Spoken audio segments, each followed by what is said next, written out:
Hey guys, welcome back to my channel. In this video, I'll be swatching the Dawngazing Eyeshadow Palette by the Beauty Crop.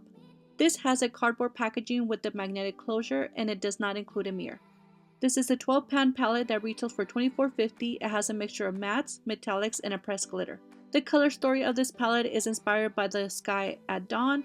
I'll be honest and I'll say that I really do like the color story, but I just don't like that there's more metallic shades than mattes. Don't get me wrong, the metallic shades are very pretty, but having only 3 mattes in the palette, it makes it really hard to only use this palette without having to reach for another palette that has matte shades. Out of the 12 eyeshadows, there's actually 5 mattes and 6 metallics and 1 pressed glitter. There's 2 shades that I would consider satins since they do have a sheen to them. Those shades are Sunrise and Horizon. That is why I'm not counting them as mattes. To me, a matte eyeshadow is a flat shadow without any sheen. So overall, the performance of the eyeshadows were really good. I didn't experience any issues with any of them. They were all pigmented and the mattes blended smoothly without any issues.